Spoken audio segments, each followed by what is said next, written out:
Letting someone go from a church role, firing them, letting them go from your staff, it's never, ever easy.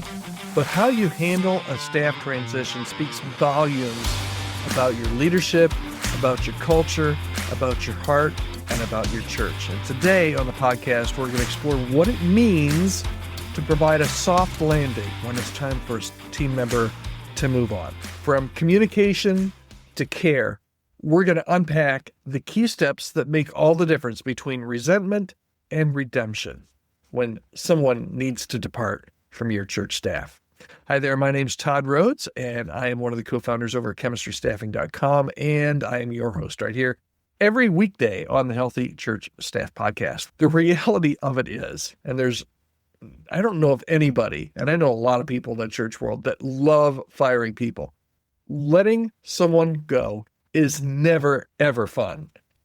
But doing it poorly, that can do lasting damage, not just to the person that you're letting go, but it can also do damage, long-lasting damage to your team and to your church and to your credibility as a leader. So today, I think it's really important that we take some time out, just a few minutes here today on the podcast, to talk about how to provide a soft landing when it becomes necessary for staff transition to happen.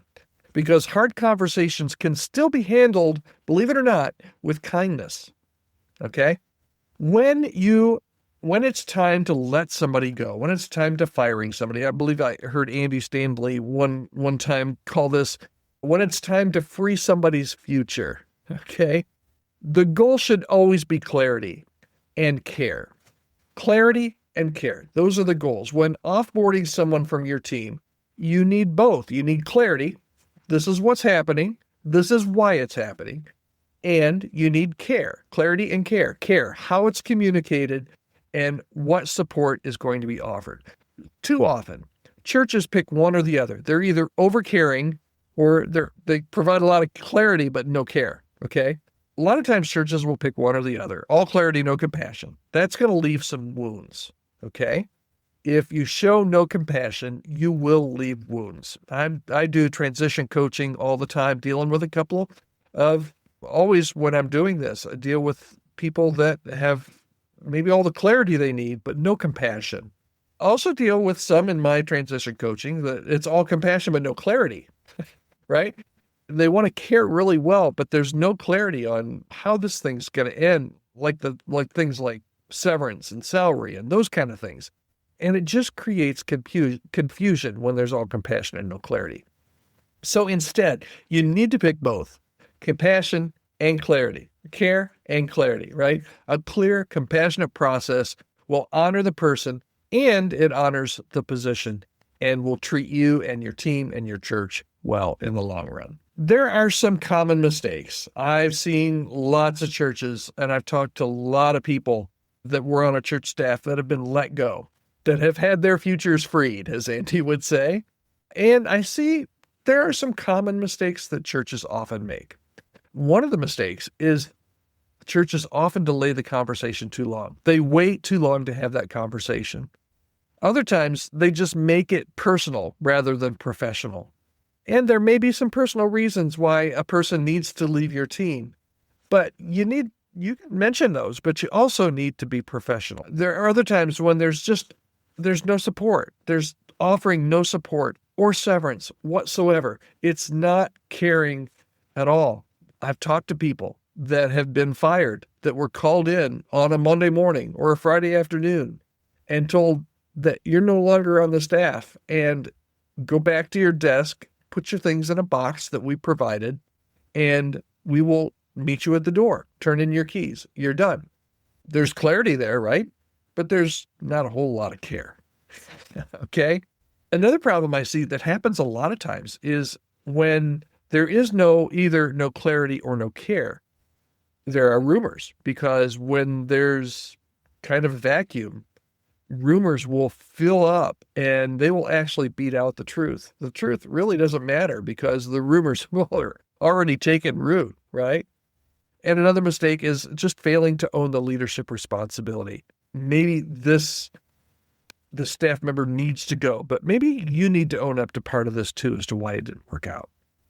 really the goal should be a soft landing for that individual that you're letting go, that you're transitioning off your staff, a soft landing. Now, that doesn't mean it's going to be painless, okay? These things always hurt. They hurt. There's no way about getting around the hurt. So there's going to be some pain there, but it does mean that it needs to be thoughtful. Okay, Todd, you've made a good point.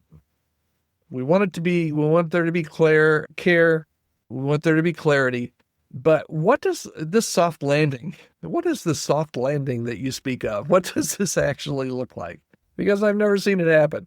Because sometimes it doesn't happen, right? So what does a soft landing actually look like? Here's what it looks like. You give as much notice as possible when you can, okay? So advance notice. Give them practical support, resume help, references, networking. Contact me. Reach out to me, podcast@chemistrystaffing.com. One of the things that I really enjoy doing is what I call transitional coaching, which is paid for by the church. I'll have a church call me up and say, hey, we're getting ready to let this person go from our team. Can you come alongside and help them land softly? And we will do that. I will meet with them over a period, or someone on my team will meet with them for a period of about 3 months, weekly. And we'll go through whatever they need. Everybody's different. Maybe they need a safe place where they can talk about what just happened. Man, I just got fired. This is devastating. We'll talk through that. Maybe they need help with their resume. Maybe they're good with their resume, but they need help interviewing.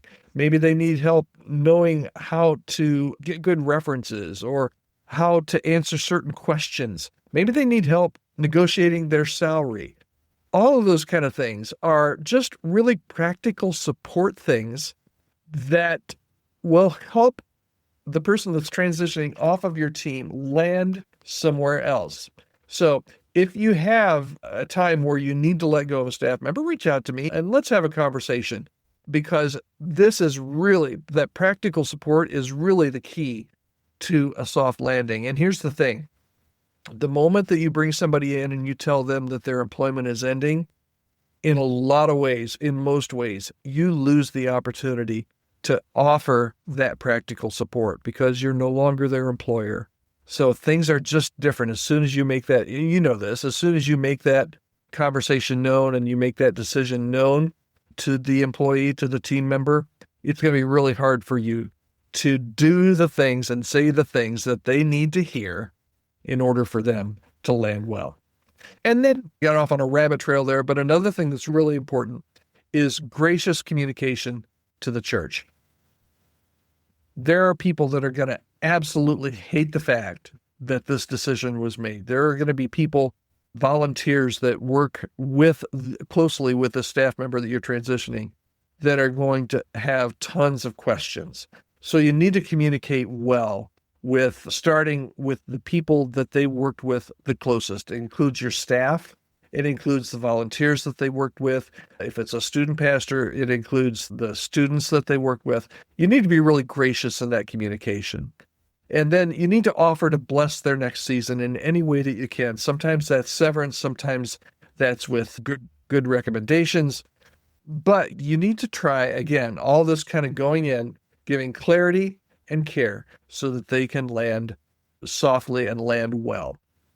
So here's the bottom line for today. People remember how you made them feel more than what you said. People remember how you made them feel more than what you said. And offboarding is your chance to end with honor, not just with HR. Okay? Final thought for today, letting someone go with kindness is not weakness, it's strength. It's what's healthy and mature, Jesus-shaped leadership looks like. It's the end of the year, and a lot of times churches make these kind of decisions toward the end of the year. If there's any kind of help I can give you, any kind of coaching or just advice that I can give you on how to do this well, how to create a soft landing, reach out to me. I'd love to have a conversation with you. Podcast@chemistrystaffing.com. I can tell you a little bit more about our transitional coaching service that we offer to churches and to people that are being offboarded off of staffs. So again, podcast@chemistrystaffing.com. All right, you can tell I'm a little passionate about this. because I see so many churches and so many people that I talk to just they've been hurt horribly, and there is a better way to do this. So reach out to me, podcast@chemistrystaffing.com, if I can help. And we'll be right back here again tomorrow on the podcast. Thanks.